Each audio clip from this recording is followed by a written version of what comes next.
And welcome to chapter 27 of Anne of Avonlea.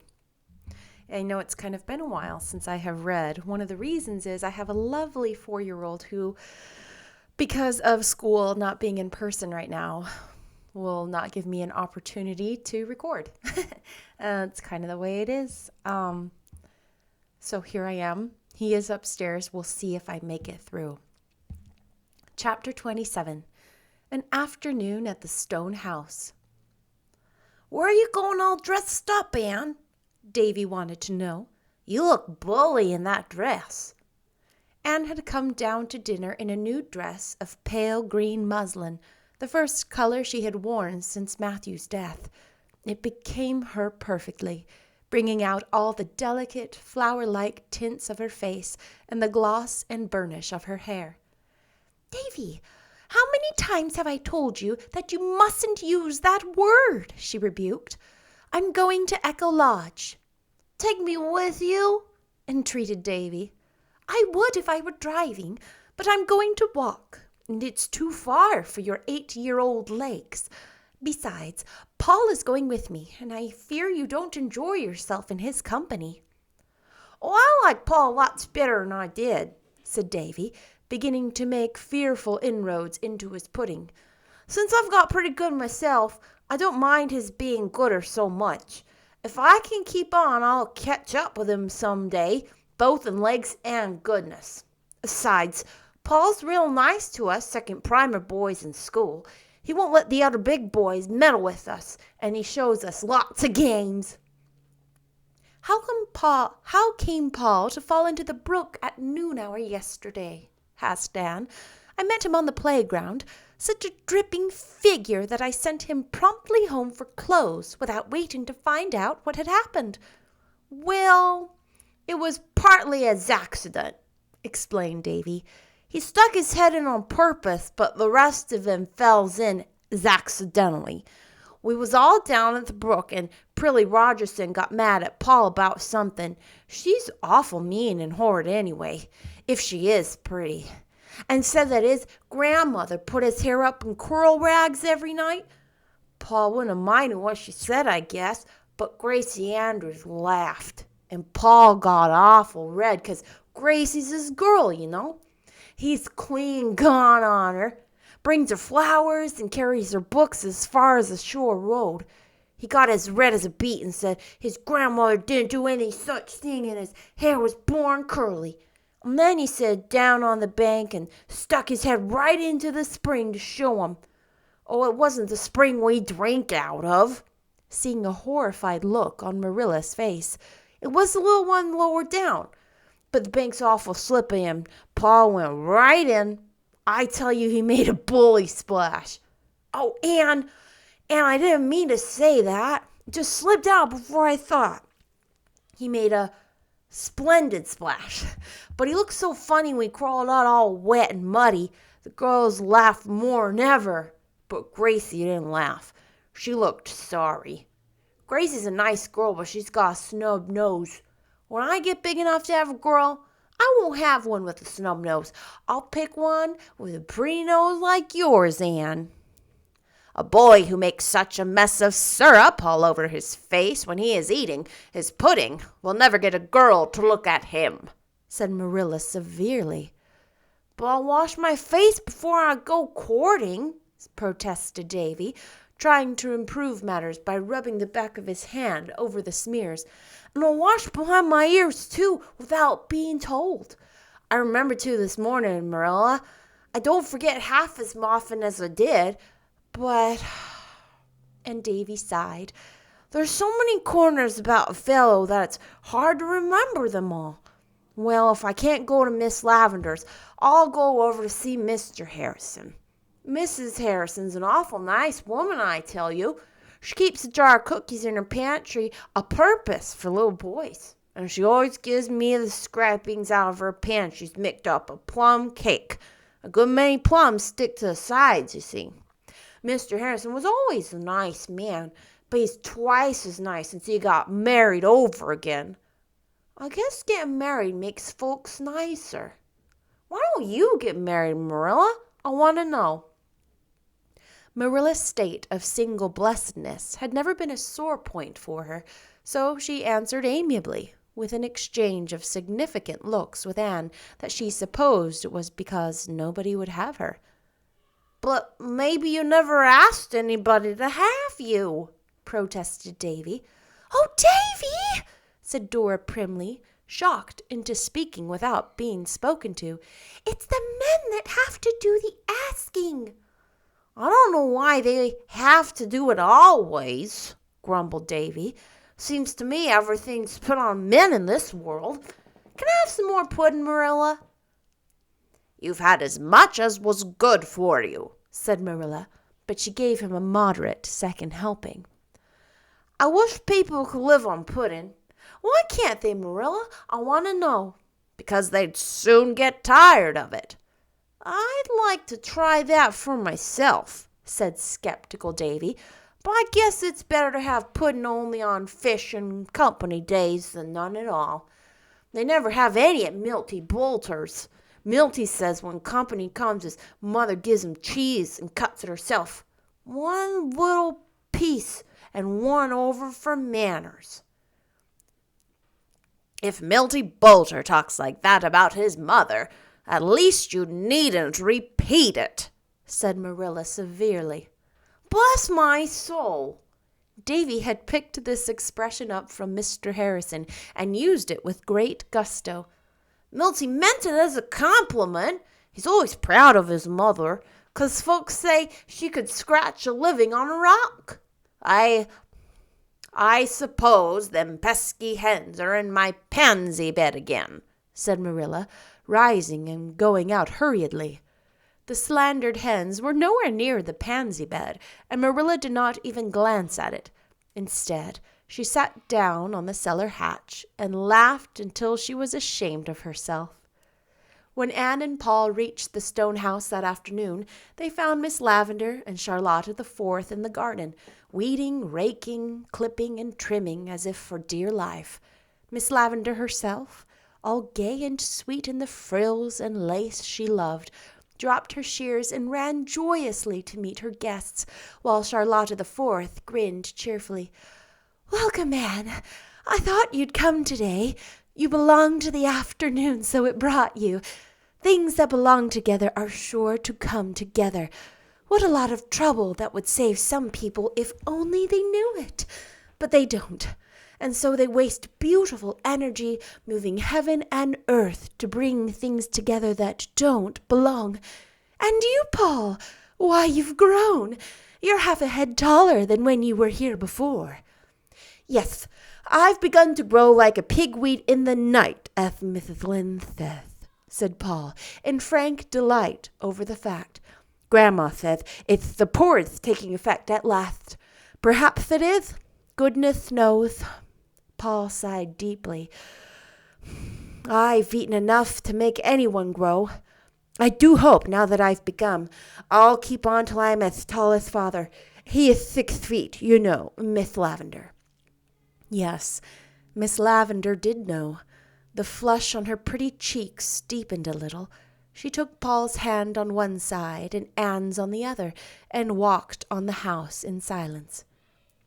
"Is it a good day for the echoes, Miss Lavendar?" queried Paul anxiously.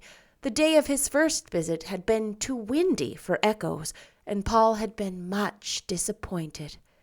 "Yes, just the best kind of day," answered Mrs. Lavendar, rousing herself from her reverie. "But first, we are all going to have something to eat. I know you two folks didn't walk all the way back here through those beech woods without getting hungry, and Charlotta the Fourth and I eat any hour of the day. We have such obliging appetites, so we'll just make a raid on the pantry. Fortunately, it's lovely and full. I had a presentiment that I was going to have company today, and Charlotta the Fourth and I prepared." "I think you are one of the people who always have nice things in their pantry," declared Paul.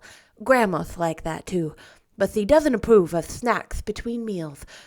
I wonder," said Paul meditatively, "if I ought to eat them away from home when I know she doesn't approve." "Oh, I don't think she would disapprove after you have had a long walk.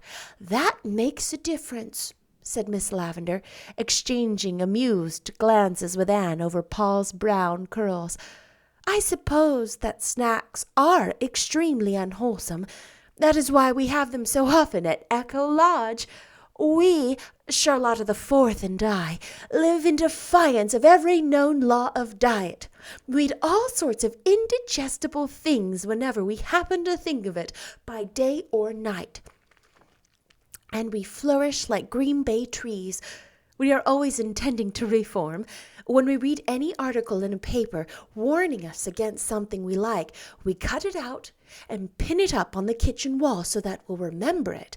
But we never can somehow, until after we've gone and eaten that very thing.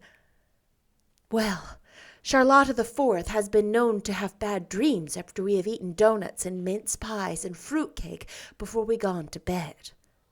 Grandma lets us have a glass of milk and a slice of bread and butter before I go to bed, and on Sunday nights she puts jam on the bread, said Paul.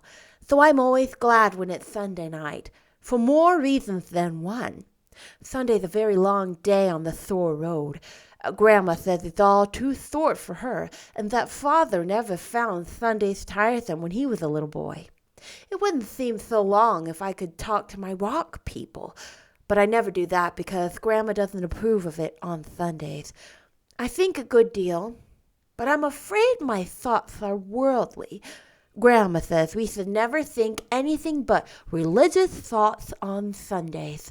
But Teacher here says once that every really beautiful thought was religious, no matter what it was about, or what day we thought it on. But I feel sure Grandma thinks that sermons and Sunday school lessons are the only things you can think truly religious thoughts about. And when it comes to a difference of opinion between Grandma and Teacher, I don't know what to do. In my heart, Paul laid his hand on his breast and raised very serious blue eyes to Miss Lavendar's immediately sympathetic face. I agree with Teacher. But then, you see, Grandma has brought Father up her way and made a brilliant success of him. And Teacher has never brought anybody up, though she's helping with Davy and Dora. But you can't tell how they'll turn out until they are grown up. So sometimes I feel as if it might be safer to go by Grandma's opinions. I think it would, agreed Anne solemnly. Anyway, I dare say that if your Grandma and I both got down to what we really mean, under our different ways of expressing it, we'd find out we both meant much the same thing. You'd better go by her way of expressing it, since it's been the result of experience. We'll have to wait to see how the twins do turn out before we can be sure that my way is equally good. After lunch, they went back to the garden, where Paul made the acquaintance of the Echoes to his wonder and delight, while Anne and Miss Lavendar sat on the stone bench under the poplar and talked. So you are going away in the fall, said Miss Lavendar wistfully. I ought to be glad for your sake, Anne, but I'm horribly, selfishly sorry. I shall miss you so much. Oh, sometimes I think it is of no use to make friends. They only go out of your life after a while and leave a hurt that is worse than the emptiness before they came. That sounds like something Miss Eliza Andrews might say, but never Miss Lavendar, said Anne. Nothing is worse than emptiness, and I'm not sure I'm going out of your life. There are such things as letters and vacations. Dearest, I'm afraid you're looking a little pale and tired. Oh, hoo, went Paul on the dike, where he had been making noises diligently, not all of them melodious in the making, but all coming back transmuted in the very gold and silver of sound by the fairy alchemists over the river. Miss Lavendar made an impatient movement with her pretty hands.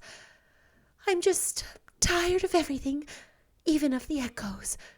There is nothing in my life but echoes. Echoes of lost hopes and dreams and joys. They're beautiful and mocking.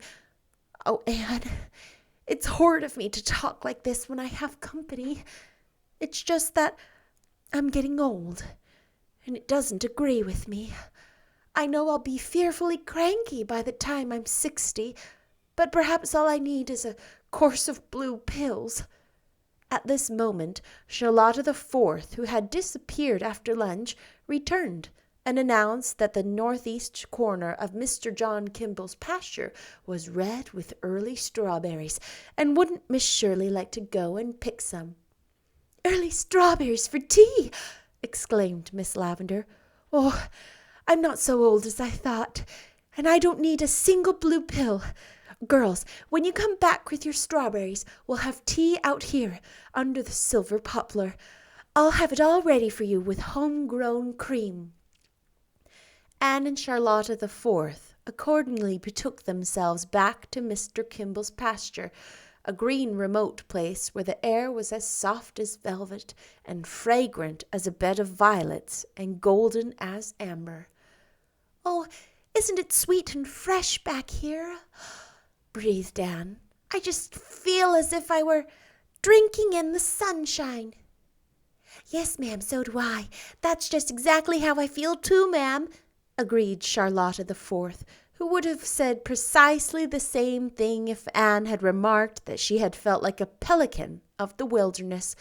Always after Anne had visited Echo Lodge, Charlotta the Fourth mounted to her little room over the kitchen and tried before her looking-glass to speak and look and move like Anne.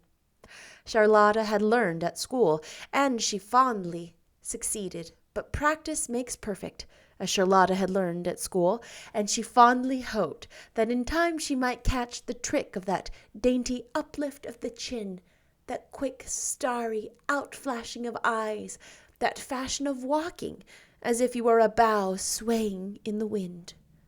It seemed so easy when you watched Anne. Charlotta the Fourth admired Anne wholeheartedly.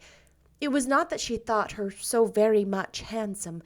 Diana Barry's beauty of crimson cheek and black curls was much more to Charlotta the Fourth's taste than Anne's moonshine charm of luminous gray eyes and the pale, ever-changing roses of her cheeks. "But I'd rather look like you than be pretty," she told Anne sincerely. Anne laughed, sipped the honey from the tribute, and cast away the sting. She was used to taking her compliments mixed. Public opinion never agreed on Anne's looks. People who had heard her called handsome met her and were disappointed. People who had heard her called plain saw her and wondered where other people's eyes were. Anne herself would never believe that she had any claim to beauty. When she looked in the glass, all she saw was a little pale face and 7 freckles on the nose thereof. Her mirror never revealed to her the elusive, ever-varying play of feeling that came and went over her features like a rosy, illuminating flame, or the charm of dream and laughter alternating in her big eyes. While Anne was not beautiful in any strictly defined sense of the word, she possessed a certain evasive charm and distinction of appearance that left beholders with a pleasurable sense of satisfaction in that softly rounded girlhood of hers, with all its strongly felt potentialities. Those who knew Anne best felt, without realizing that they felt it, that her greatest attraction was the aura of possibility surrounding her, the power of future development that was in her. She seemed to walk in an atmosphere of things about to happen. As they picked, Charlotta the Fourth confided to Anne her fears regarding Miss Lavendar. The warm-hearted little handmaiden was honestly worried over her adored mistress's condition. "Miss Lavendar isn't well, Miss Shirley, ma'am. I'm sure she isn't, though she never complains. She hasn't seemed like herself this long while, ma'am. Not since that day you and Paul were here together before. I'm sure she caught cold that night, ma'am. After you and him had gone, she went and walked in the garden for long after dark with nothing but a little shawl on her. There was a lot of snow on the walks, and I feel she sure got a chill, ma'am. Ever since I've noticed her acting tired and lonesome like. She don't seem to take an interest in anything, ma'am. She pretends company's coming, she never pretends company's coming, nor fixes up for it, nor nothing, ma'am. It's only when you come she seems to chirk up a bit. And the worst sign of all, Miss Shirley, ma'am, Charlotta the Fourth lowered her voice as if she were about to tell some exceedingly weird and awful bookcase. Oh, weird and awful symptom indeed, pardon me, is that she never gets cross now when I break things. Why, Miss Shirley, ma'am, yesterday I broke her green and yaller bowl that always stood on the bookcase. Her grandmother brought it out of England, and Miss Lavender was awful choice of it. I was dusting it just as careful, Miss Shirley, ma'am, and it slipped out so fashion afore I could grab hold of it and broke into about 40 million pieces. I tell you, I was sorry and scared. I thought Miss Lavender would scold me awful, ma'am, and I'd rather she had take it the way she did. She just come in and hardly look at it and said, "It no matter, Charlotta. Take up the pieces and throw them away." Just like that, Miss Shirley, ma'am. Take up the pieces and throw them away, as if it wasn't her grandmother's bowl from England. Oh, she isn't well, and I feel awful bad about it. She's got nobody to look after her but me. Charlotta the Fourth's eyes brimmed up with tears and patted the little brown paw holding the cracked pink cup sympathetically. I think Miss Lavender needs a change, Charlotta. She stays here alone too much. Can't we induce her to go away for a little trip?" Charlotta shook her head, with its rampant bows, disconsolately. "I don't think so, Miss Shirley, ma'am. Miss Lavender hates visiting. She's only got 3 relations she ever visits, and she says it just goes to see them as a family duty. Last time when she came home, she said she wasn't going to visit family for duty no more. 'I've come home in love with loneliness, Charlotta,' she says to me, 'and I never want to stray from my own vine and fig tree again. My relations try so hard to make an old lady of me, and it has a bad effect on me.' Just like that, Miss Shirley, ma'am. It has already had a bad effect on me. So I don't think it would do any good to coax her out to go visiting." "I must see what can be done," said Anne decidedly, as she put the last possible berry in her pink cup. "Just as soon as I have my vacation, I'll come through and spend a whole week with you. We'll have a picnic every day and pretend all sorts of interesting things and see if we can't cheer Miss Lavender up." "That will be the very thing, Miss Shirley, ma'am," exclaimed Charlotta the Fourth in rapture. She was glad for Miss Lavender's sake, and for her own too. With a whole week in which to study Anne constantly, she would surely be able to learn how to move and behave like her. When the girls got back to Echo Lodge, they found that Miss Lavender and Paul had carried the little square table out of the kitchen to the garden and had everything ready for tea. Nothing ever tasted so delicious as those strawberries and cream, eaten under a great blue sky, all curdled over with fluffy little white clouds, and in the long shadows of the wood, with its lispings and its murmurings. After tea, Anne helped Charlotta wash the dishes in the kitchen, while Miss Lavender sat on the stone bench with Paul and heard all about his rock people. She was a good listener, and sweet Miss Lavender, but just as the last it struck Paul that she had suddenly lost interest in the twin sailors. "Miss Lavender, why do you look at me like that?" he asked gravely. "How do I look, Paul?" "Just as if you were looking through me at somebody I put you in mind of," said Paul, who had just such occasional flashes of uncanny insight that it wasn't quite safe to have secrets when he was about. "You do put me in mind of somebody I knew long ago," said Miss Lavender dreamily. "When you were young?" "Yes, when I was young. Do I seem very old to you, Paul?" "Do you know, I can never make up my mind about that," said Paul confidentially. "Your hair looks old. I never knew a young person with white hair, but your eyes are as young as my beautiful teeth are when you laugh. I'll tell you what, Miss Lavender," Paul's voice and face were solemn as a judge's, I think you would make a splendid mother. You have just the right look in your eyes, the look my little mother always had. I think it's a pity you haven't had any boys of your own." "I have a little dream boy, Paul." "Oh, have you really? How old is he?" "About your age, I think. He ought to be older because I dreamed him long before you were born. But I'll never let him get any older than 11 or 12, because if I did, someday, he might grow up altogether and then I'd lose him." "I know," nodded Paul. "That's the beauty of dream people. They stay any age you want 'em. You and my beautiful teacher and me, myself, are the only folks in the whole world that I know of that have dream people. Isn't it funny and nice we sort of all know each other? But I guess that kind of people always find each other out. Grandma never has dream people, and Mary Jo thinks I'm wrong in the upper story because I have 'em. But I think it's splendid to have 'em, you know, Miss Lavender. Tell me all about your little dream boy." "He has blue eyes and curly hair. He steals in and wakens me with a kiss every morning. Then all day he plays here in the garden, and I play with him. Such games as we have. We run races and talk with the echoes, and I tell him stories, and when twilight comes—" "I know," interrupted Paul eagerly. "He comes and sits beside you. So, because of course at 12 he'd be too big to climb into your lap, and lays his head on your shoulder. So. And you put his arms round him and hold him tight, tight, and rest your cheek on his head. Yes, that's the very way. Oh, you do know, Miss Lavender." Anne found the two of them there when she came home out of the stone house, and something in Miss Lavender's face made her hate to disturb them. "I'm afraid we must go, Paul, if we want to get home before dark. Miss Lavender, I'm going to invite myself to Echo Lodge for a whole week pretty soon." "If you come for a week, I'll keep you for 2, threatened Miss Lavender. Oh, that was so sweet.